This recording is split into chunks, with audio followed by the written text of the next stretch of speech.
Primeiro programa de janeiro. Vamos falar de retrospectiva. Segunda parte da retrospectiva. Segunda parte da retrospectiva. E só isso. Tem que fazer introdução. Isso aí. Então pronto. Começa a Copa do Mundo Feminino, é isso? Isso, tá na então, ordem. Tá. Foi onde a Aí gente parou. Zanin, Faustão. Puta, Faustão, vou mexer com um negócio aqui. Quer que pula? Não. Eu até gosto, mas aqui... Alguns temas, por mais que sejam datas diferentes, eu acoplei. No outro eu já tinha feito isso. Que nem o Zanin, eu já coloquei o Dino junto. Tá. Pra não ter que voltar no mesmo assunto depois, no final. Tá. Ótimo. Vamos lá. Seu tempo, Fê. Estamos? Primeiro boa noite que eu dou. Primeiro boa noite do ano que eu dou a você. Muito obrigado por estar aqui mais uma vez. E já te peço de saída. Como é que é? Se inscreva no canal. Se inscreva no canal. Ative Clique no sininho para receber notificações sobre os próximos vídeos. E deixe seu comentário e seu like também. E, lógico, diga para os amigos para acompanhar a gente.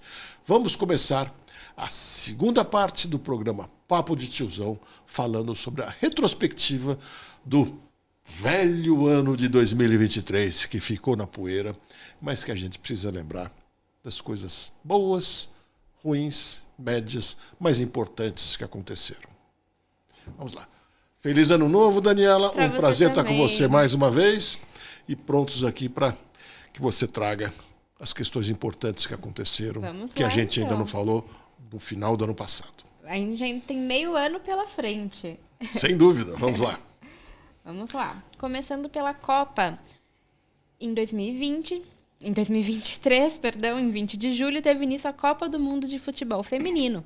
Após 2 meses, o desfecho oficial foi a vitória da Espanha sobre a Inglaterra e a notícia de um beijo do presidente da Federação Espanhola na jogadora. Esse beijo foi uma coisa horrorosa. Esse beijo foi uma coisa horrorosa que a gente viu. Uma daquelas coisas que não precisava ter em 2023. Eu escutei algumas pessoas falar, isso não tem a menor importância. Não é a coisa mais importante do mundo, não sei o quê. Mas é um símbolo, sabe, especialmente de um cara, não posso dizer da minha geração, porque eu acho que ele está um pouco além de mim, mas enfim, mais ou menos próximo. E passa aquela ideia muito ruim de velho malandro. Sabe? Eu acho que essa imagem que passa, que a gente não pode deixar mais isso continuar acontecendo, porque isso acaba mexendo contra todos nós. O mundo vem mudando, felizmente. Felizmente o mundo é dinâmico, a gente tem uma diversidade muito grande de opiniões e vai acompanhando, crescendo, e acho isso muito saudável para o mundo. Se você olhar 10 anos atrás, 20 anos atrás, 50, 100 anos atrás, você vai perceber que a gente é cada vez mais rico no mundo inteiro. Com pequenos tropeços, sem dúvida. Cada vez tem mais saúde, cada vez mais tem tempo de vida e cada vez mais qualidade de vida. Cada vez menos pessoa passa fome no mundo. Como eu disse, claro que a gente tem os tropeços de vez em quando, mas se você olhar em prazos mais longos, a cada ano menos pessoas passam fome. Isso é uma baita de uma conquista. Então a gente está caminhando socialmente também num sentido que eu acho muito bom. Com os tropeços, logicamente. O que esse sujeito fez ficou no século, devia ter ficado no século retrasado, no mínimo no passado, né? Agora eu quero falar sobre a Copa em si. Eu acho que foi legal, ela chamou mais atenção, ela teve mais mídia, mais repercussão, mas ainda não teve o grande público que as pessoas querem. Eu acho que a grande discussão aqui, Daniela, é aquela coisa de sempre, mas por que as mulheres têm menos espaço? Fato é que a pergunta devia ser, por que o futebol feminino tem menos espaço que o futebol masculino? E a questão é muito clara, porque tem menos público. Se tem menos público, tem menos venda de ingresso. Se tem menos venda de ingresso, tem menos preço no ingresso. E assim vai, numa sequência, e acaba tendo uma quantidade menor de patrocinadores. Inclusive, eu estava em Londres quando houve a final da Copa do Mundo, Espanha-Inglaterra. Estava lá. E foi na hora, eram por volta de 8h30 da manhã, mais ou menos, E eu saí, deixei para tomar café mais tarde e fui tomar café num lugar que eu sabia que tinha boas televisões e teria movimento de pessoas para poder assistir o jogo. Eu fiquei impressionado lá, vendo em Londres, o time da Inglaterra jogando, o interesse era muito menor do que eu podia imaginar. Se fosse um jogo local, teria muito mais gente, como a gente já viu. Então, o que acontece é que não tem público em grande número para que seja um equiparado ao outro. Esse é o ponto. O resto, tudo que falam para a gente é lacração e assim por diante. Que ele melhore cada vez mais e tenha cada vez mais público. Agora, a gente tem que lembrar que alguns esportes sempre vão ter diferença, algumas atividades sempre vão ter diferenças. A ginástica, na minha opinião, é muito mais interessante ver a feminina. Acho que ela chama mais atenção para a gente.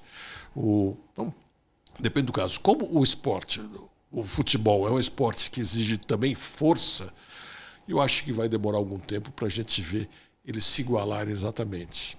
Mas a ginástica já está na frente, felizmente. No hipismo, as mulheres estão muito bem também e competem junto, não tem nem categoria diferente, competem junto homens e mulheres, isso é muito legal.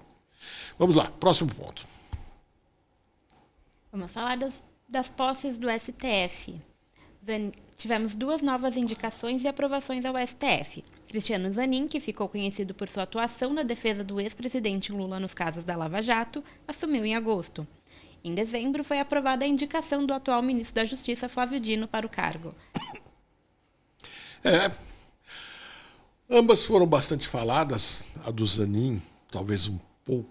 Não, acho que ambas foram igualmente faladas. A do Zanin, no começo, era o cúmulo pela proximidade com Lula, etc., coisa e tal.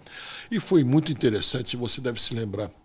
Na primeira aparição do Zanin, ali tomando uma decisão num julgamento, as pessoas relaxaram, começaram quase que a gostar dele, porque foi a pauta de costumes, as pessoas que mais eram contra ele ou concordavam com a visão dele nos costumes, e parece que o Zanin já passou de uma maneira muito mais tranquila.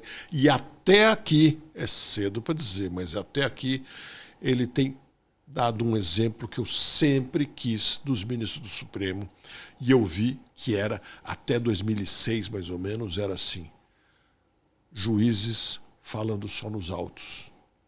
A gente não está vendo, talvez seja porque está pouco tempo, espero que não, mas a gente não vê. Se você estiver enganado, me corrija, Daniela.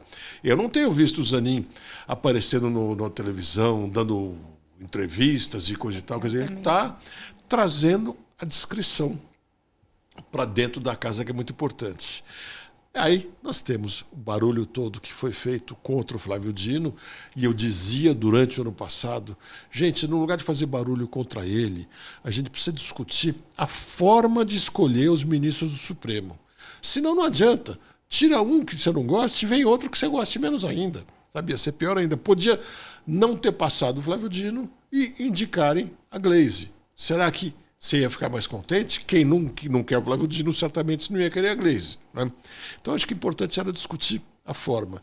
Mas eu estou muito curioso para ver o Flávio Dino, de origem política, mais falador e bom de discurso, hein? Você pode gostar ou não dele, mas que ele é bom de câmara, de televisão, de discurso, que ele sabe enfrentar um debate com pessoas até de opiniões completamente diferentes, ele sabe.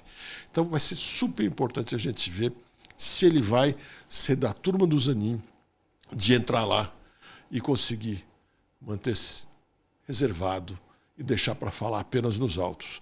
Se ele fizer isso, eu posso dizer para você, eu vou começar bem mais contente.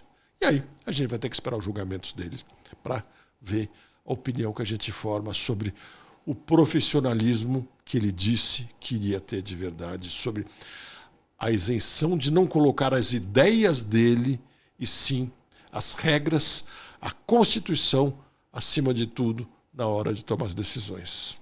O tempo vai nos dizer. E aí, vamos em frente. Faustão e a questão do transplante e doação de órgãos. Em 20 de agosto, Faustão foi internado para tratar uma insuficiência cardíaca após sofrer um infarto. Após ele entrou na fila de espera para um transplante de coração e passou pelo procedimento em 27 de agosto. A rapidez do processo gerou burburinho na população, que acredita que seu poder aquisitivo e o fato de ser famoso o fez passar na frente de pessoas que aguardavam o coração do transplante. Olha, Daniela, o que mais me chamou a atenção mesmo, a mim pessoalmente, foi a rapidez com que a operação dele foi feita. Não a rapidez entre a doença e a operação, o tempo de cirurgia. Eu me lembro, eu era criança, quando fizeram o primeiro transplante de coração do mundo, que foi na África do Sul, o médico chamava Christian Barnard. Ele ficou conhecido como se fosse um astronauta. Falava-se muito daquele feito lá. Eu não tenho o número exato, mas minha lembrança é que demorou coisa de 12 horas a operação. Foi uma coisa assim de parar o mundo para ver, porque a maioria não acreditava que ia terminar com sucesso. Aqui é cedo para a gente dizer, mas foi uma operação feita muito mais rápida e uma recuperação muito grande, que parece que segue de uma maneira muito tranquila. Super legal. E eu acho que essa discussão sobre fura-fila, sobre não sei o quê, olha, é de quem não entendeu nem um pouquinho como que é esse processo no SUS. Não é fila furada, não. É que você tem diversas pessoas na fila. Primeiro, as filas não são só para transplante de coração. São para transplante de um monte de coisas, um monte de órgãos.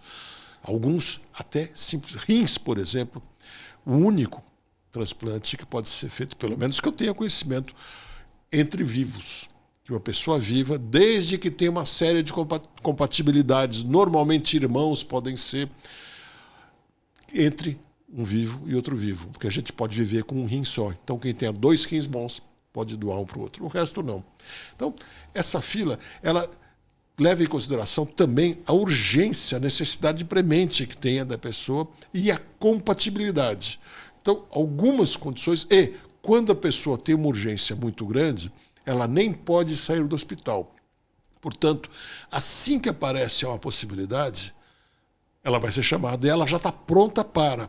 Muitas vezes tem pessoas que estão na fila do transplante, quando chamadas, naquele momento não estão prontas, porque de repente foram para um lugar mais distante, qualquer coisa assim, não podem atender. Então me parece muito do que normal. Mas um outro assunto que apareceu e discutiram muito é essa história de começarem a falar na possibilidade de venda de órgãos. E eu vi o mundo inteiro horrorizado.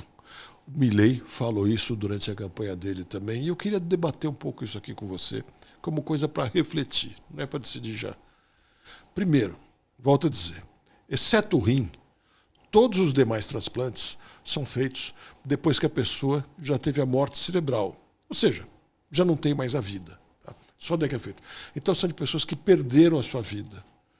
Agora, o sofrimento que é para uma família de alguém que faleceu quase sempre de maneira abrupta, quase sempre pessoas jovens, porque não se costumam fazer transplante, especialmente de coração, de pulmão, etc., de pessoas idosas, por razões mais do que sabidas. Né?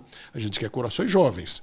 Então, você veja, o Faustão tem um coração muito mais jovem do que ele tinha antes. Então, o sofrimento das famílias é muito grande, sem dúvida alguma. Qual é o problema da gente pensar que, em caso de disposição para a doação dos órgãos, essa família tem alguma compensação? Vamos dizer, custeio dos funerais, uma pensão, uma recompensa qualquer. Qual é o problema? Essa pessoa já perdeu a sua vida. A família, num primeiro momento, tem uma tendência de dizer, não, eu quero enterrá-lo logo, eu quero encerrar esse assunto de uma vez por todas. Então, não é coisa para decidir, não estou lançando uma proposta que, olha, tem que ser assim, tem que ser assado. É um assunto muito intenso para a gente pensar, mas eu acho que é um assunto que vale a gente aproveitar esse início de ano.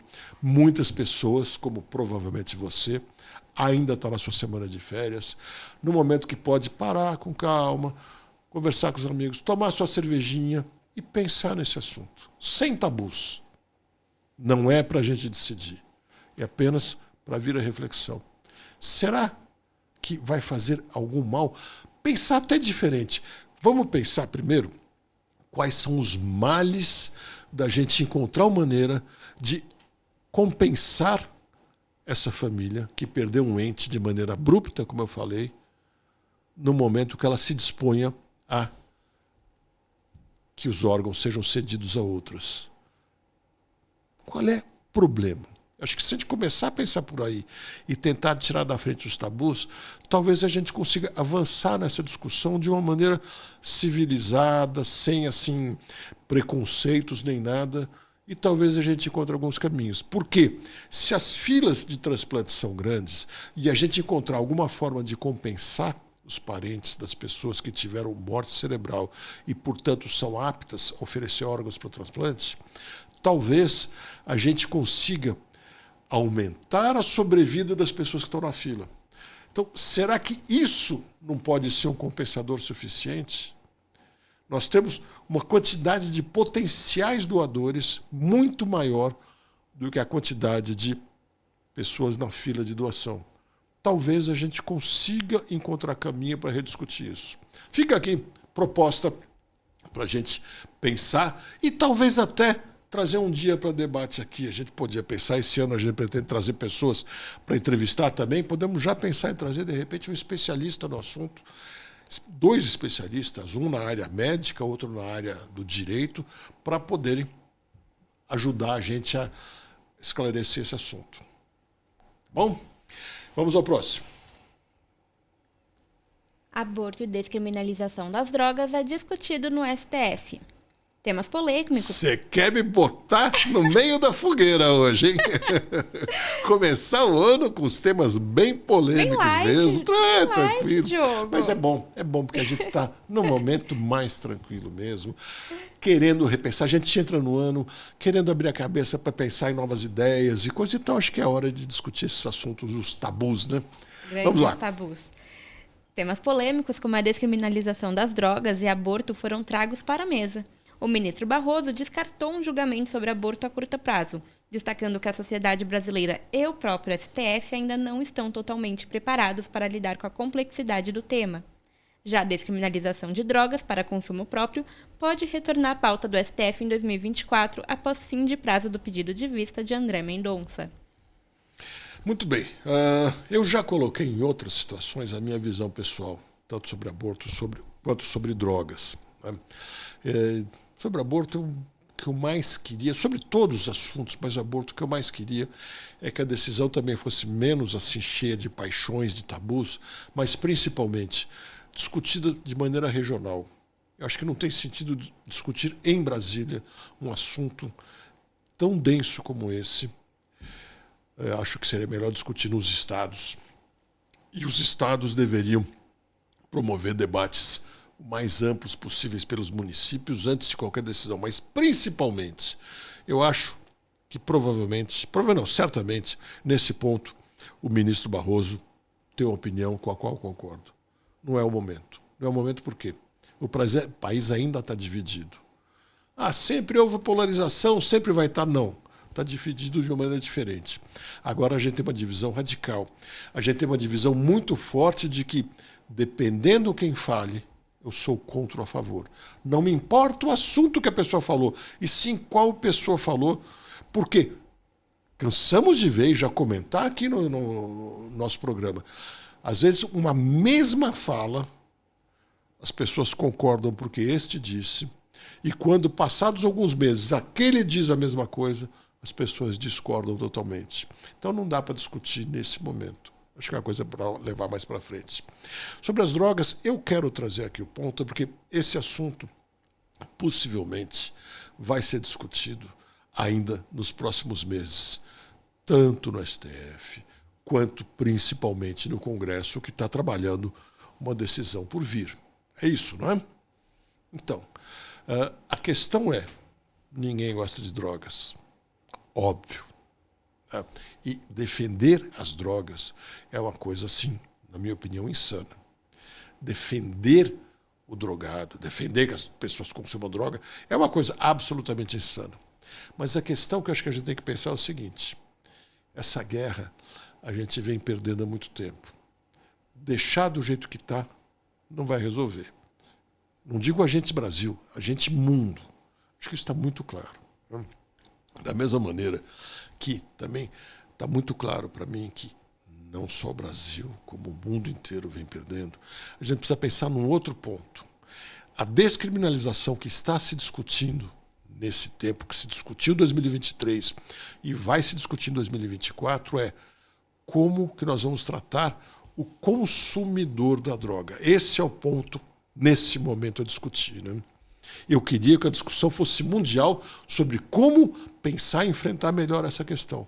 Mas, ao quererem apresentar um projeto, aprovar um projeto que incrimine a pessoa que esteja consumindo, fumando um baseado de maconha, ou consumindo, seja lá o que for, até 4 anos de prisão, esse eu quero te convidar a uma reflexão agora. Você não tem nenhum primo, nenhum sobrinho, nenhum amigo seu, nenhum amigo de filho, ou de primo, ou de sobrinho, que consuma droga. Pelas razões que não cabe a gente discutir aqui. Em pequena quantidade. Você, se é mais adulto, não se lembra da época de adolescência de pessoas próximas de você que consumiram e que superaram e seguiram a vida e estão aí muito bem, pais de família, mães de família, sadios, esportistas e assim por diante? Tem. Eu acho que todos temos. Na minha família tem. Não preciso ir longe, não. Na minha família tem. E não é o único caso. Aí eu te pergunto, você quer ver essa pessoa 4 anos na prisão porque foi pega fumando uma maconha no carnaval que está para chegar? Você quer que ela vá para a prisão e que assim que entrar lá, pergunte a ela qual é a facção criminosa que você quer participar? E ela, assustada, com aqueles olhos regalados, digamos com 18 anos de idade, não, nenhuma, eu não fiz nada contra ninguém. Eu só estava fumando um baseado. Não, cara. Você entrou na prisão, ou você adere a uma facção, ou você não vai sobreviver uma semana. É isso que ela vai ouvir em troca. Você quer isso para essa pessoa? Pensa bem nisso. Não tem solução boa aí. Concordo com você. Você pode estar pensando, pô, Diogo, mas então eu vou ter que fechar os olhos, eu vou ter que deixar ela de cliente, de freguês, do que for, para ficar dando dinheiro para o traficante. Não tenho a solução para todo o problema. Mas eu acho que essa discussão é a discussão do momento. A gente quer que um consumidor pague por isso? Mas acontece que aí a gente vai ter uma série de aviõezinhos, os pequenos traficantes ou grandes traficantes, fazendo uma série de pequenas entregas e se passando por viciado. Tudo bem, nós vamos ter problema do mesmo jeito. Mas pense nisso. Olhe para aquele seu primo, para aquele seu sobrinho, olhe bem para ele, pense se você quer ver ele na cadeia por uma coisa dessas. E veja o que você deve falar para o seu deputado. Vamos lá. Ministro do Trabalho descarta a volta do imposto sindical obrigatório. Após debate sobre a volta do imposto sindical obrigatório, o ministro do Trabalho, Luiz Marinho, reforçou que o imposto sindical acabou e não volta mais, e que o debate era a respeito de uma contribuição não obrigatória. Contribuição não obrigatória é que ele queria que as pessoas tivessem a maior dificuldade para escapar da obrigação, né? Deu muito o que falar esse assunto. Antes, vale de lembrar, esse ministro Luiz Marinho, para mim, dá a impressão, quando eu ouço o que ele falou, sem vê-lo, me dá a impressão que ele tem uns 185 anos, mais ou menos, ou então que eu voltei na máquina do tempo e estou escutando falarem na década de 30 do ano passado, qualquer coisa assim. Porque eu nunca vi visões tão arcaicas, ou talvez seja melhor dizer, visões tão corporativas. Uma pessoa que nasceu no sindicalismo, e existe bom sindicalismo, sem dúvida alguma, mas que nasceu no sindicalismo pelego, o sindicalismo que vive de dinheiro obrigatório, vive de dinheiro fácil, vive de dinheiro tomado das pessoas que muitas vezes não querem pagar. Mas ele percebeu que o tempo dele está passando e teve que corrigir esse discurso. Eu sei que o pensamento dele não mudou, mas pelo menos ele mudou o discurso. E as pessoas que ficaram tão indignadas e que, de novo, começaram a usar o fígado para falar sobre o assunto, diziam, não, mas vai ser impossível de uma pessoa dizer que não vai contribuir. Não, não, não. Agora já ficou cada vez mais claro, gente. As empresas vão consultar os seus funcionários. As empresas não querem ver os funcionários perderem parte do seu salário contra a sua vontade. Porque elas sabem que os seus funcionários são seus colaboradores. Os tempos de hoje já fizeram todo mundo perceber que a relação entre empresa e colaborador melhorou muito. Então elas vão perguntar e eles vão ter oportunidade de todos de dizer se querem ou se não querem contribuir. Então, no fundo, foi uma baita de uma barulheira e tudo vai ficar como estava no ano passado, no ano retrasado, felizmente. Chegando em outubro, conflito Israel e Hamas. Após o ataque do grupo terrorista Hamas em 7 de outubro contra Israel, o conflito tem escalonado na região. Embora uma pausa no conflito tenha sido estabelecida em novembro, o cessar-fogo terminou. Hamas ainda tem muitos reféns em seu poder e os utiliza como barganha para conseguir de volta seus presos em Israel. A gente, no fundo, não sabe se tem ou não tem reféns, né? Porque a gente não está vendo, né? A gente vê. Vez ou outra, a gente vê um, vê dois, então fala, bom, então tem muitos. Será que tem só mais esses dois? Será que tem mais esses 4? Será que tem mais aqueles 7? A gente não sabe bem ao certo, né? Agora, seja como for, acho que foi uma das coisas que mais marcou o ano, embora tenha acontecido só no dia 7 de outubro, foi essa invasão bárbara que o Hamas fez. Bárbara. E o que a mim marcou muito não foi ver pessoas divididas entre Israel ou o povo da faixa de Gaza, entre Israel ou Cisjordânia, e principalmente a maioria das pessoas sempre olhou isso muito de longe, porque está longe da gente, não é uma coisa do nosso dia a dia, tem a distância física e uma série de coisas, e é um assunto que a gente, no fundo, conhece pouco, porque pouquíssimos de nós já esteve lá, e aqueles que estiveram lá estiveram por pouco tempo. E na faixa de Gaza, então, na Cisjordânia, mas muito poucos de nós estiveram para ter uma noção um pouco melhor. E também não basta a gente passar uma semana, um mês num lugar para dizer que já entende tudo sobre o assunto, né?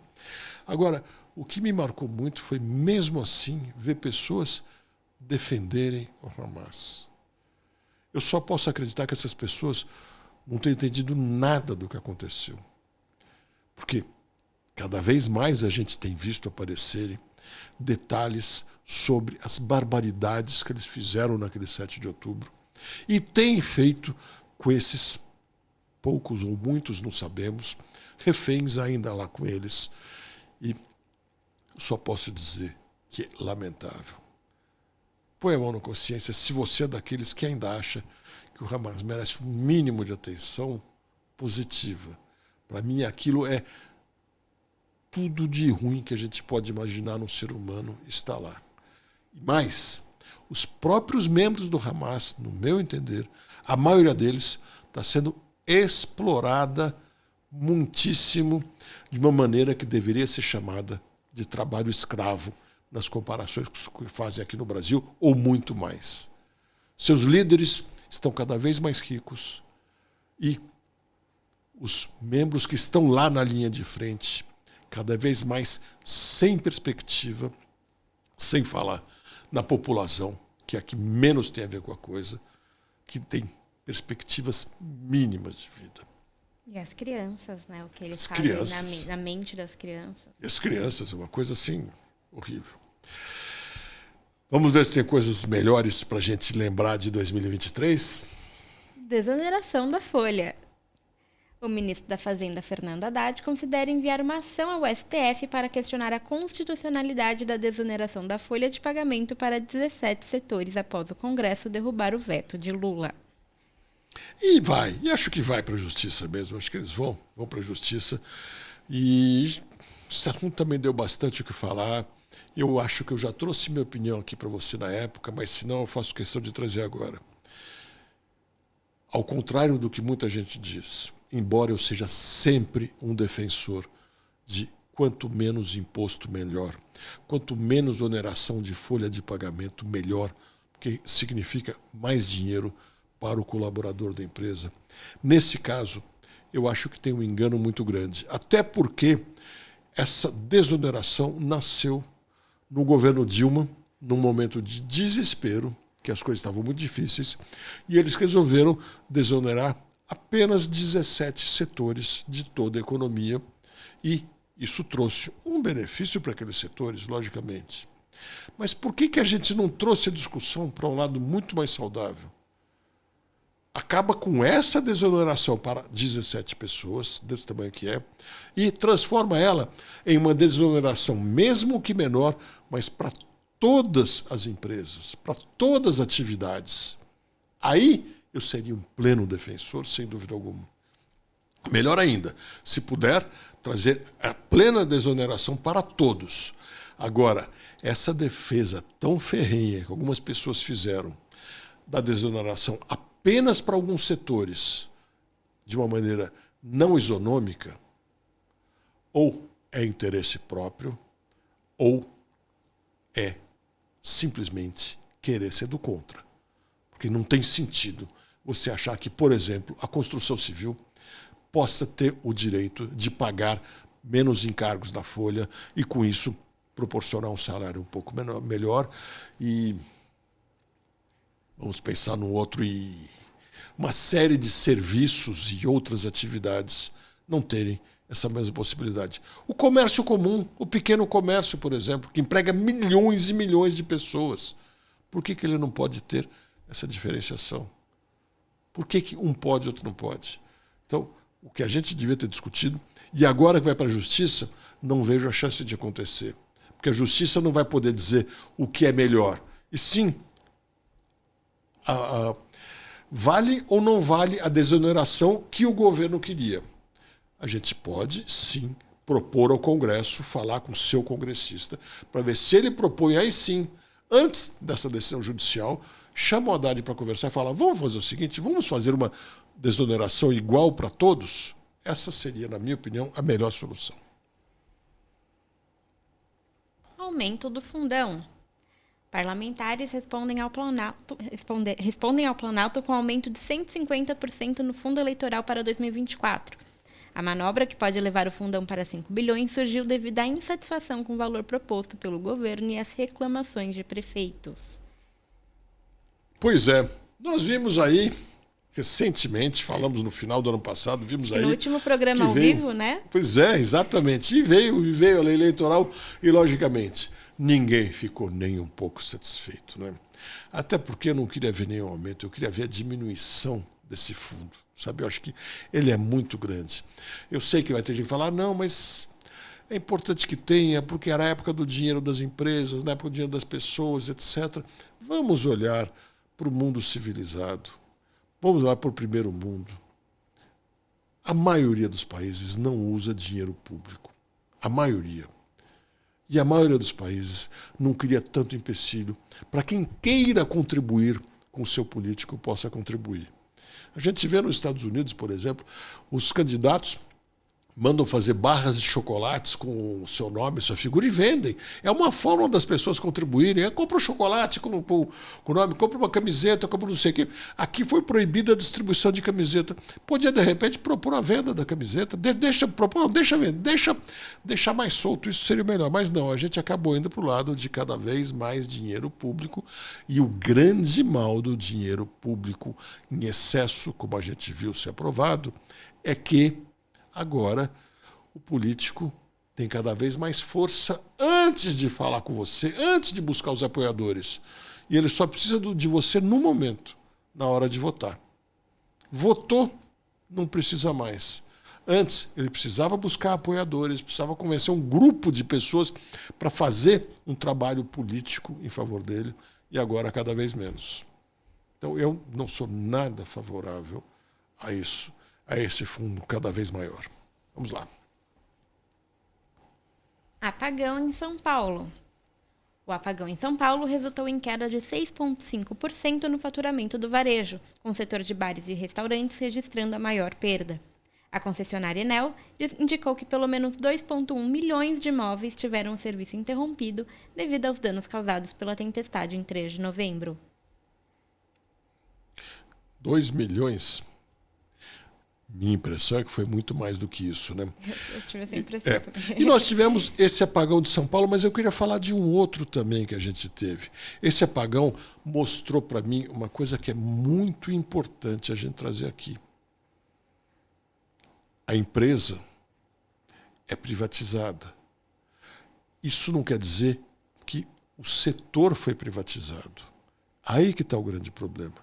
Privatização de verdade é outra coisa. O serviço é estatizado. Apenas a concessionária é privada. A diferença é muito grande aí, porque quando você tem um serviço estatal, digamos como era antes, a empresa era estatal.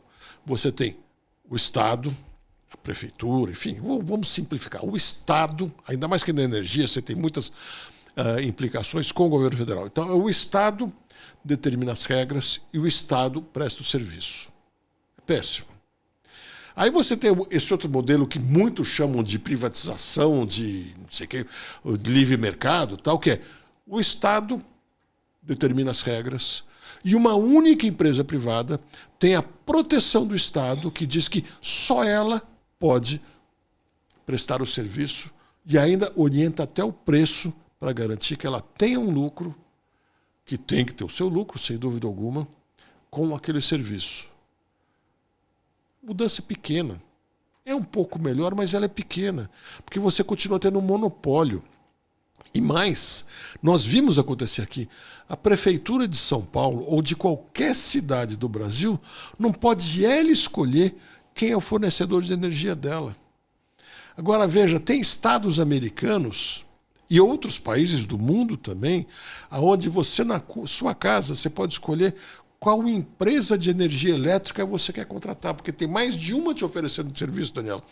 Como nós estamos no telefone, você imagina que maravilha você poder chegar e falar: eu vou com esta, com aquela, não, vou com aquela outra. Eu tenho 4, 5 empresas para escolher, é o que a gente faz com o telefone.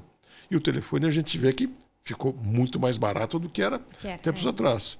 A energia é isso que a gente precisa. Mais concorrência. E para ter concorrência tem que quebrar o monopólio. E no caso da energia, pior ainda, porque as decisões são tomadas ou no governo federal ou no governo estadual sobre quem vai fornecer energia para cada município. Nem isso o município escolhe. E o que eu queria ver é que o morador escolher o seu fornecedor de energia. Com a concorrência, tudo ficaria diferente. Vamos lá. Comecei o ano com um pouco de tosse. Shows no Brasil com problemas de ingressos e morte de fã da Taylor Swift. Esse foi um ano em que o setor de shows e eventos tiveram que resolver muitos problemas que já eram frequentes há tempos. Após irregularidades na venda de ingressos, a empresa Time for Fun foi multada em mais de R$600 mil. Já no quesito produção do evento, após morte de uma fã da Taylor Swift, devido ao calor extremo, medidas como a distribuição gratuita de água, reforços de equipes de segurança e ambulância foram adotadas, além da liberação de entrada de garrafa d'água pessoal por portaria do governo federal. Olha, quem já teve a oportunidade de ir a um show no exterior, vê a diferença que é o tratamento entre o que a gente tem lá e o que a gente tem aqui.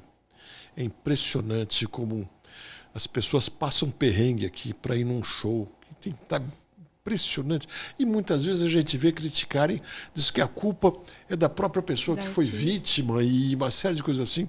Eu acho que um dos problemas que a gente tem aqui é excesso de interferência do Estado. Como a gente teve aqui, já discutimos que o ministro da Justiça veio determinar que deveria servir, que as pessoas poderiam entrar com garrafas d'água a partir de então.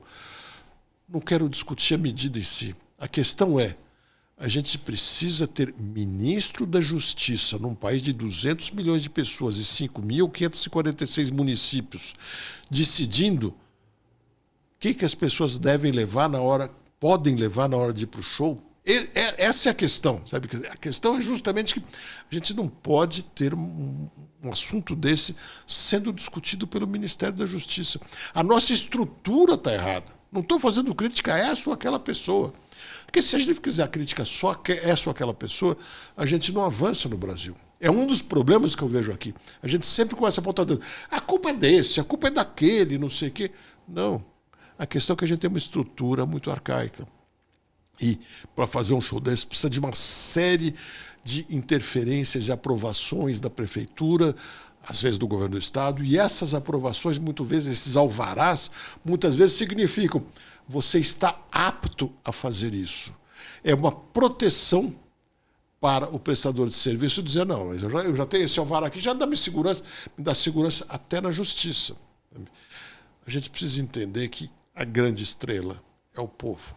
Porque teve, inclusive, uma coisa que deu muita discussão, se falou menos, mas deu muita discussão, e quem se envolveu mais, é que, para ir ao show, ela foi em carros blindados, especiais, com escolta, tá? Podemos dizer que a segurança demanda ou não, passando em um monte de contramãos, etc., e coisas que não deveriam fazer também.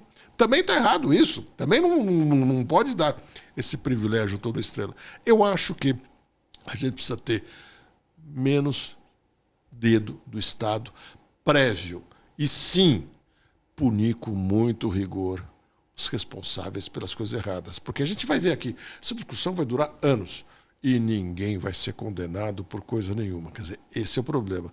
Quem não se lembra da Boate Kiss? Um exemplo típico. Tantos alvarás e licença de prefeitura, de bombeiro, disso, de aquilo, não sei o quê. Quando foi ver a documentação estava pelo menos razoavelmente regular, e essa documentação que o Estado dá para casa é uma das proteções que ela tem para dizer que a culpa não era dela na hora que deu tudo errado. São mais de 12 anos do caso da Boate Kiss e estamos aí. Você sabe, Diego, em 2007 ou 2009, eu fui num show e eu ando com aquelas canetinhas de insulina, que eu tenho diabetes. Sei. E eles fizeram jogar fora. Barbaridade. E aquela coisa, a lei me permite fazer isso, quer dizer, porque ele tem proteção para te obrigar a jogar fora. Quer dizer, é uma coisa assim, assustadora. É um absurdo. Assustador isso. Então, nunca tinha ouvido uma história dessa, que coisa incrível. Já fizeram jogar fora. Rachadinha de Janones. O Conselho de Ética da Câmara abriu um processo contra o deputado federal André Janones, do Avante, Minas Gerais, por suspeita de envolvimento em uma prática de rachadinha em seu gabinete. O parlamentar é acusado de cobrar parte do salário de servidores para custear despesas pessoais. A representação foi feita pelo Partido Liberal, o PL, alegando condutas ilegais incompatíveis com a atividade parlamentar. O suposto esquema de rachadinhas está sendo investigado no STF e Janones nega as acusações. O processo pode levar à cassação do mandato do deputado. Olha, uma das coisas que mais me chama a atenção aqui nesse caso do Janones, Daniela, e que isso se repetiu de maneira parecida por todo ano, é essa tão frequente briga do PL com algumas pessoas, alguns do PL, contra alguns da situação, alguns daqueles mais barulhentos da esquerda com os mais barulhentos da direita, e como se esses fossem os grandes problemas nacionais. No meu entender, o Janones é um problema de polícia. Porque, segundo as denúncias, ele cometeu crime. E até onde eu sei, quem tem que punir crime, investigar profundamente e punir é a polícia. Precisa, no caso de deputados, pedir autorização da Câmara, tá ok, tá. Mas o resto da discussão, sabe, ficar discutindo politicamente, discutir se caça, se não caça, etc., para mim quem tem que caçar de verdade é o eleitor. Eu acho que é a coisa mais certa que tem. Porque tem muitos casos que a gente vê a moda de cassação, de impedimento está cada vez maior, especialmente nas prefeituras do interior. Se você vai rodar pelo interior aí, você vai visitar 20 cidades, pelo menos uma, você vai ver que está tendo ou já houve um processo de impedimento do prefeito. Quer dizer, virou uma moda. O sujeito elege e a Câmara de Vereadores tenta tirar. Em muitos casos tem chantagem, tem muitas coisas assim atrapalhadas. Então, eu prefiro que o eleitor tenha o poder de decidir sobre se o cara fica ou não. Até aceitaria que dissessem, vamos fazer uma nova votação para ver se a gente quer tirar ele ou não e deixa o povo decidir. Aí eu até aceitaria, mas mais não. E queria muito ver esses dois grupos pararem de brigar pelas coisas menores e começarem a lutar pelas coisas importantes do país mesmo. Que eles façam isso em 2024. COP28. A COP28 sinalizou o início do fim da era dos combustíveis fósseis, com o primeiro balanço global do Acordo de Paris, mencionando a transição para fontes de energia com zero ou baixo teor de carbono. O Brasil apresentou iniciativas... Não, para parar. Essa COP28, primeiro, para mim, tem uma coisa muito errada. Uma COP por ano. COP28 porque é a 28ª COP. E quando fala COP, sempre me vem um pouco à cabeça a Copa do Mundo, né? Podia ser a cada 4 anos. Gente, primeiro, o homem tem tanta capacidade assim de resolver os assuntos do clima. Eu não estou falando de poluição, estou falando de assuntos do clima. Porque a COP é para discutir questões do clima. Envolve poluição, envolve atos do homem que podem ou não, alguns acreditam mais, outros acreditam menos, que podem ou não mudar o clima. Mas nós estamos discutindo assuntos do clima. Todo ano a gente vai ficar discutindo. Será que muda tanto a situação de um ano para o outro? Óbvio que não. Cada 4 ou 8 anos seria muito mais saudável. Agora, principalmente, por isso que eu pedi para você parar por aqui, aonde foi feita uma COP para decidir questões climáticas? Um dos grandes produtores de petróleo do mundo. Para decidirem que vão zerar o carbono, quando todo mundo diz que o petróleo é um dos grandes causadores, e no final fazem uma promessa de transformação ecológica e parapapá, e em nenhum momento falam em reduzir a produção de petróleo, por exemplo. Não é que eu estou pregando aqui, não é que eu esteja pregando isso, mas eu só estou dizendo, se é isso que dizem que é o grande problema, você vai fazer justamente aonde se produz e discutir tudo, menos a produção em si, no meu entender, é muito mais um show do que qualquer outra coisa.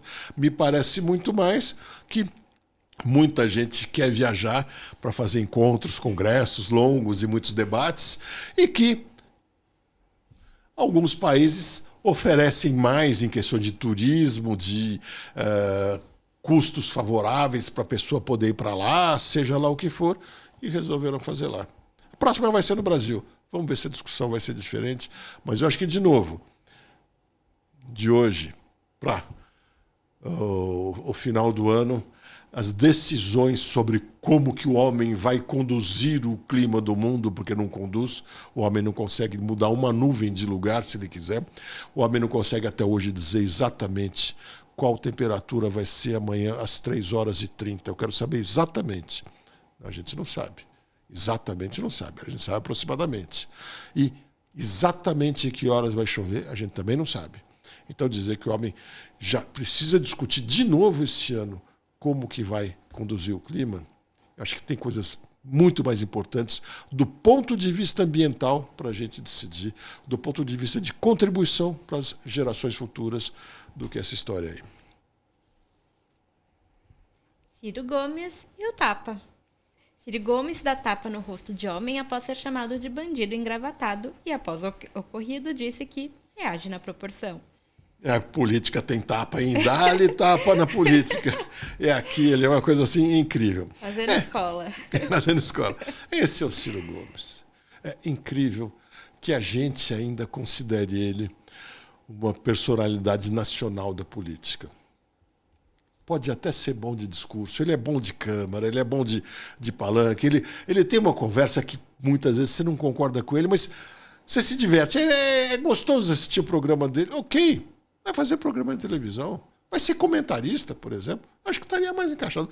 Agora, a gente ainda considerar que ele seja um personagem importante da política, com esse destemperamento que ele tem, quantos casos ele já não saiu no tapa com pessoas que estão ali como seus potenciais eleitores? Claro, esse rapaz que provocou ele não tinha nenhuma cara de eleitor, mas Quem quer ser um líder nacional sabe que tem que ter habilidade para conquistar justamente aqueles que ainda não conquistou. Senão ele vai ficar naqueles 2, 3, 4, 5, 6% no máximo e não vai chegar a lugar nenhum. Por sinal, vale a gente lembrar das votações que ele teve para a gente começar a se convencer que ele não é um líder nacional. Pelo menos nesse sentido político que a gente quer imaginar. Acho que o ano de 2023 deixou claro. Ele é um bom showman. Aí eu estou de acordo. Privatização da Sabesp. O governador de São Paulo, Tarcísio de Freitas, promulgou uma lei que autoriza a privatização da Companhia de Saneamento Básico do Estado de São Paulo. A medida foi aprovada na Alesp com 62 votos favoráveis e um contrário. A legislação permite a desestatização por meio de pregão, leilão em bolsa de valores ou oferta pública de distribuição de valores mobiliários. O processo de privatização deve garantir o atendimento às metas da universalização dos serviços de água e esgoto, redução tarifária e gestão sustentável dos recursos hídricos. A futura controladora da Sabesp também deve promover medidas ambientais e garantir estabilidade de emprego aos trabalhadores por 18 meses após a conclusão do processo.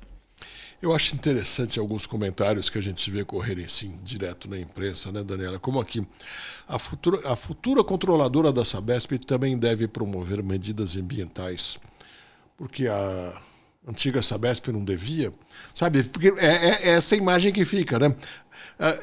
Às vezes eu tenho a impressão que a gente está lendo um texto que assim, olha, faça um texto de tantas palavras, etc., para a gente soltar para a imprensa e ponto final, e que no final não tem nada de realmente consistente. De toda maneira, sou favorável sempre a qualquer forma de reduzir a mão do Estado. Já disse aqui quando nós falamos da energia, de novo, é uma situação muito parecida.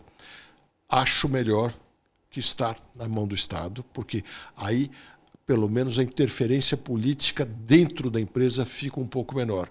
Mas continua sendo uma empresa com proteção estatal, de uma maneira que eu não acho muito legal.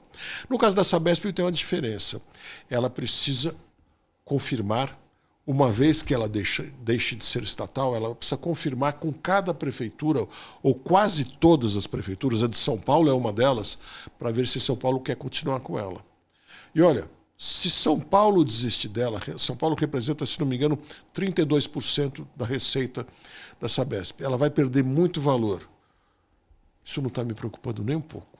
Nem um pouco, sabe? Nem um pouco. Se acontecer de São Paulo e outros municípios desistirem.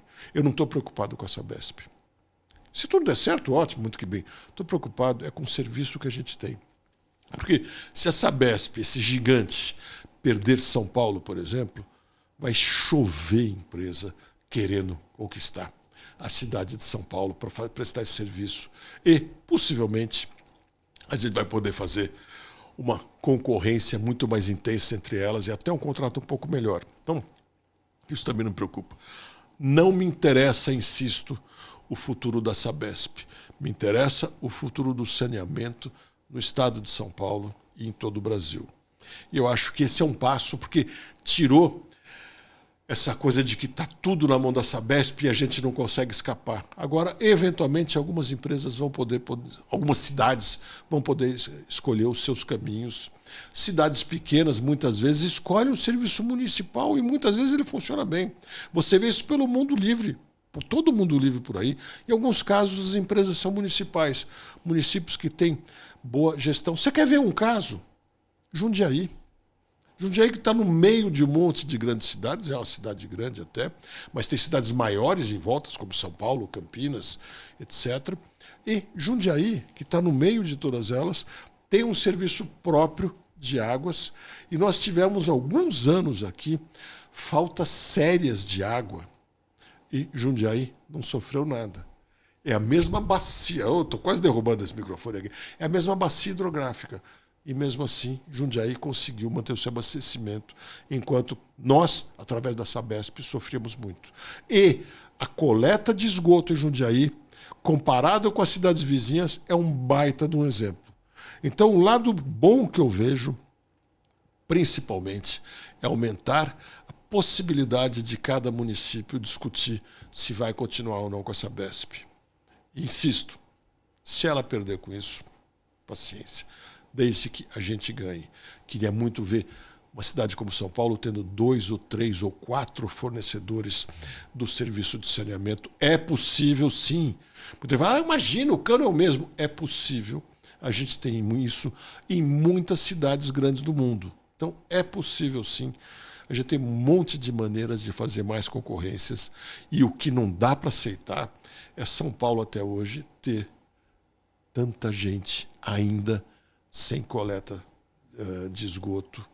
E alguns, pior ainda, tem alguns casos, muitos, que a Sabesp coleta o esgoto, mas não trata e joga de volta nos rios das represas. Dados da Sabesp. Segundo ela, mais de 90% do esgoto de São Paulo é coletado. Segundo ela, menos de 70% do esgoto é tratado. Ela própria diz isso. Então aí a gente está vendo que, ainda bem que mudou. Dificilmente vai mudar para pior. Posse de Milei e situação da Argentina. A Argentina está passando por uma transição política significativa nas eleições presidenciais de 2023, marcando o fim da era de polarização entre os Kirchner e seus opositores. Javier Milei, um candidato ultraliberal, ganhou com propostas polêmicas como o fechamento do Banco Central e privatizações. Seu recente decreto para desregulamentar a economia, provocando protestos, reflete uma mudança rápida e desafiadora. A Argentina enfrenta agora uma transição política e econômica com incerteza sobre o impacto das medidas propostas e a reação popular a essa nova era. Incerteza, sem dúvida. São mudanças significativas que geram incerteza. Qualquer um que tenha certeza do que vai acontecer, alguém vai acertar, sem dúvida. Muitas pessoas tendo certeza, uma ou outra vai acertar. Mas vai ser o chute. Ninguém sabe ao certo, nem ele sabe. De uma coisa ele sabe. Ele tem convicção daquilo que ele está tentando.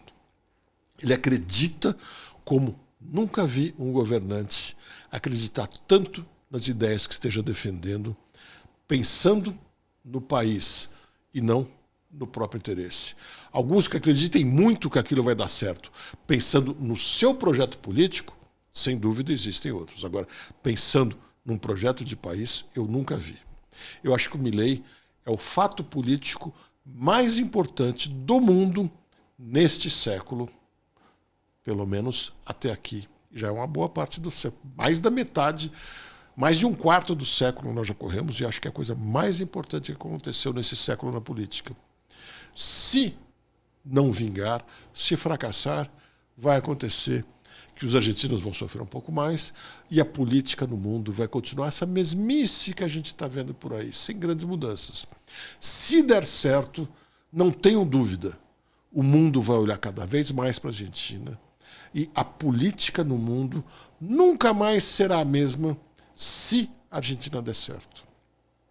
Nesse menos de um mês de governo, ele tomou tantas medidas, fez tantas alterações na desregulamentação daquele país, como eu nunca vi nenhum governo fazer durante todo esse período. Nenhum governo fazer, eu não posso dizer, porque os governos da cortina de ferro, quando se libertaram da União Soviética, como a Estônia, por exemplo, tomaram medidas muito intensas, mas aí também era tipo assim, era quase como sair da prisão e começar a discutir a liberdade. Mas nunca vi no Brasil, por exemplo, alguém tomar tantas medidas tão fortes como agora. Então, é para a gente acompanhar muito de perto para ver o que vai dar. Janja, Estamos chegando no nosso tempo já, né? Vamos lá, acho que dá mais um aqui. Peraí. Eu acho que dá para você acabar, viu, Diogo? Porque acho que os próximos são rápidos. Então vamos lá, vou tentar encurtar aqui a conversa. Vamos lá. Janja à imprensa. A primeira-dama Janja da Silva chamou atenção durante todo o ano, mas não de forma positiva. Seus destaques nas redes vieram após falta de tato com desastres ocorridos no litoral norte de São Paulo e no Rio Grande do Sul, seus gastos, principalmente no que queria para a residência presidencial, e intromissão em situações com chefes de Estado. Mais recente, a primeira-dama chama atenção devido a hackeamento da sua conta e declarações envolvendo Elon Musk e a regularização das redes sociais. Janja, já falei para vocês aqui, eu estava no carnaval passado, eu estava no litoral norte quando veio aquela chuva e fui um dos que ficou preso lá. Não sofri nada, não posso reclamar nada, a não ser um pouco que, vamos dizer, uma experiência psicológica que a gente passa, mas eu vi muito de perto aquela tragédia e aquela dificuldade para as pessoas acharem seus parentes que estavam ali, coisa e tal. E o que ela fez foi assim muito forte. Talvez por isso que eu não gosto dela. Quando você traz ela, que eu nunca fico muito contente. Talvez por isso. Porque vê aquela cena e o próprio presidente Lula sobrevoa a área. Sobrevoar não resolve nada, não resolve. Mas eu digo para você, para quem está lá no meio, e eu volto a dizer, eu não tive nem goteira em casa. Eu estava num lugar, por sorte, que não deu nem goteira. Mas para quem está lá no meio, saber que o presidente passou por ali, saber que o governador está passando por ali, está se movimentando, traz um alívio. Tá? Traz um alívio. Agora, saber também que a primeira-dama falou, você fica trabalhando aí que eu vou pular carnaval em Salvador, passa uma sensação de desprezo, sabe, de descaso, de tipo assim, de eu só penso no show, eu quero me divertir brincando de olhar para as pessoas. Foi essa leitura que eu vi, muito triste. Agora, eu acho que o mais marcante dela mesmo foi essa história do Twitter, né? Acho que esse foi o que mais deu o que falar. E cada vez mais eu acho que tentou de todas as maneiras, e acho que vai tentar mais ainda, hein? Tirar proveito político da situação, até dizendo que ela ajudou o Elon Musk a ficar mais rico. Né? Mas milionário. Mas milionário. Até ele errou porque é milionário. Ele está indo para trilionário já. Mas nós já comentamos aqui também. Não fez, olha, o episódio dela não fez cócegas no faturamento do Twitter. Como dizer no faturamento, no resultado para a vida do Elon Musk. Né? E até me surpreendeu ele comentar sobre esse assunto, mas comentou bem de uma maneira que ela quer dizer, não tem nada a ver com isso. E realmente o que aconteceu foi que hackearam uma senha. Sei lá, não sei qual a senha dela, não vou perguntar também, mas de repente a senha era Janja, sei lá. Aí qualquer um que quiser vai conseguir hackear. Só que, como foi um rapaz e não um grupo político, ela se frustrou e aí tentou dar um movimento maior para ver se conseguia politizar ainda mais isso, mas eu acho que ninguém levou muito a sério, não. Vamos lá. Dilma, mulher economista. A ex-presidente Dilma Rousseff recebeu o título de Mulher Economista 2023 pelo Conselho Federal e Regional de Economia. Dilma, atual presidente do Banco dos BRICS, foi escolhida em um processo que envolveu indicações, elaboração de lista tríplice e votação secreta em plenário. Bom, a gente já falou aqui, né, que esse Conselho Federal Regional, não, o Conselho Federal de Economia, na verdade, que o regional tem os regionais e tem o federal, né? Quer dizer, os regionais estão subordinados ao federal. Quer dizer, todos eles podem ter apoiado, mas a decisão é do Conselho Federal. A gente já falou aqui que o Conselho Federal de Economia errou no ano de 2021 e no ano de 2022 entre a previsão de arrecadação e a arrecadação de fato, 20%. E a arrecadação é compulsória dos economistas. Olha, para ter errado 20%, eu acho que até que eles escolheram bem a pessoa para dar esse prêmio. Né? Porque é inadmissível um grupo de economistas errar tanto assim na previsão da arrecadação. Mas era pandemia. Pandemia em 2021. 2022, todo mundo já conhecia a pandemia, então não podia errar de novo na previsão. Né? Então, acho que no final fica... Eles estão mais ou menos no mesmo nível, mas no fundo, está na cara. Nós vamos descobrir nesse ano, não sabemos ainda o quê. Qual que era o interesse do Conselho Regional de Economia com o governo, para agradar o governo? Alguma benesse deverá aparecer para eles. Aprovação da agenda econômica. O governo brasileiro concordou em derrubar um veto que limitava as emendas de comissão a fim de assegurar o apoio do Congresso à aprovação de propostas cruciais da agenda econômica. A medida apresenta uma concessão do governo em troca do respaldo legislativo essencial para importantes iniciativas econômicas, marcando uma estratégia política para avançar com reformas chaves. Olha, o que eu acho que fica disso aí muito mais especificamente, dele concordar ou não com essa derrubada de veto, é que o Brasil vem mudando, e acho que essa também é uma lição importante de 2023. O Brasil vem mudando com o passar do tempo em duas questões que eu acho que são muito importantes. A gente continua dando muita atenção para os presidentes. Continua, ou até mais, odiando ou amando o presidente, gostando ou não, levando muito para o lado emocional, etc., e vendo muitas discussões de assuntos menos importantes, mas cada vez mais os governantes influenciam na vida do Brasil. Eu acho que isso é muito bom. É um sinal de amadurecimento. O lado ruim é que a gente sabe que o custo do governo continua muito alto e as entregas muito baixas, seja este ou seja aquele governo. Difícil de alguém poder dizer com consistência que algum governante fez grandes entregas de verdade. Acho que todos aqui vão concordar comigo. Eu sei, você tem suas preferências, mas entregas de verdade, sabe? Sem muita paixão. Então, para mim, essa medida mostra que o Congresso está mais forte, tem lá os seus problemas, a força do Congresso, mas a menor força do Executivo, eu acho que ajuda a trazer mais estabilidade para o governo. Para o país. E, principalmente, a gente depende muito menos do recurso do governo federal. Antes, os estados e municípios ainda assim, mas as pessoas, a iniciativa privada é cada vez mais forte no Brasil. E quanto mais forte ela for, menos dependente a gente é do executivo. Na minha opinião, é por isso que o Brasil teve um resultado até que razoável na economia durante esse ano, melhor do que a maioria das previsões, como no ano anterior também teve um resultado até que razoável e melhor que a maioria das previsões. E eu quero acreditar que a gente vai ficar cada vez mais forte do que o governo, e isso vai ser muito bom. Renan Bolsonaro é investigado e tem questões pessoais vazadas. O filho de Bolsonaro, Jair Renan, teve um ano de muitos reveses. Ele foi alvo de mandato de busca e apreensão, alvo da justiça com dívida de mais de R$360 mil com o Banco Santander e do vazamento de questões envolvendo sua privacidade. Eu não sei, não conheço ele pessoalmente, não conheci, nem sabia que ele existia antes do Bolsonaro virar presidente. Mas eu tenho a impressão que a pior coisa que aconteceu na vida dele foi, muito jovem ainda, ver seu pai virar presidente e, aparentemente, pelo que a gente vê aqui, ele ter se deslumbrado e achando que ele era a última bolacha do pacote. E parece que ele meteu os pés pelas mãos, né? No mais, acho que nem merece muito comentário sobre Renan Bolsonaro. Ele é uma pessoa completamente insignificante para a nossa política. Talvez venha a ser um dia um grande político, um grande homem, talvez venha a ser um presidente da República, sei lá.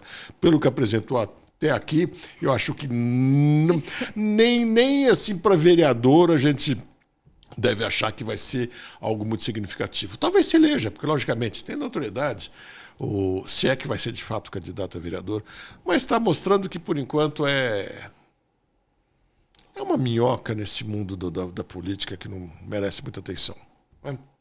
Para finalizar, tem mais um assunto aqui? Vamos lá. Este ano foi marcado por grandes perdas que deixaram um vazio irreparável em diversos setores da sociedade. Personalidades icônicas, líderes influentes e indivíduos cujas contribuições tiveram grande impacto. Para citar alguns, como Glória Maria, Rita Lee, Matthew Perry, Tina Turner, Aracy Balabanian, Tony Bennett, Sepúlveda Pertence, Silvio Berlusconi, Palmirinha, Eliseu Padilha, Michael Gambon, Paulo Caruso, Lisa Mary Presley e o deputado Davi Miranda. Com todo respeito a cada um deles, cada um com a sua história, que deixou seu espaço, eu já tenho aqui, sem dúvida, a pessoa cuja morte mais marcou para mim, mas mais marcou disparado, talvez mais do que todos os outros somados. E aqui não é questão de um é melhor ou um é pior, é questão de afinidade, de conhecimento. Eu tive a felicidade de conhecer pessoalmente também, mas para mim a maior perda foi a Rita Lee, sem dúvida alguma. Ela teve músicas, letras, a história de vida dela, a história de família dela, um jeito maluco, aquela coisa toda, mas uma mulher família, que passou a vida casada com a mesma pessoa. Uma história, a gente vê, uma história de relação com filhos, com o marido, de um jeito muito legal. A forma do Roberto Carvalho agir após a perda dela mostra que era uma coisa sincera, não era um show, nada disso. Isso, com toda a vida maluca que ela teve, sabe? E cada música, cada letra, cada coisa assim fantástica. Para mim, olha, um baita de um exemplo de mulher e principalmente de uma sinceridade que é muito raro a gente ver nos artistas. A gente percebe todas as entrevistas e falas e músicas de toda a carreira dela, a gente vê que não tem incoerência entre uma e outra. Tem mudanças de opinião, mas mudanças muito coerentes com o jeito de ser dela mesmo. Tá? E olha, meu enorme respeito a todos, mas resolvi eleger uma pessoa para prestar a homenagem maior, que é aquela pessoa que mais marcou a minha vida dentre todas essas. É isso. Finalizamos. Daniela, muito obrigado por esse início de ano. Eu que agradeço. Trabalho aqui e, principalmente, muito obrigado a você. Você é a pessoa mais importante para a gente fazer esse programa. Semana que vem, a gente volta 2 vezes por semana, terças e quintas. E ainda nesse mês de janeiro, vamos começar a trazer pessoas para entrevistas e debates aqui. Espero contar muito com você. Nosso próximo encontro, terça-feira que vem, às 18 horas aqui. Até lá.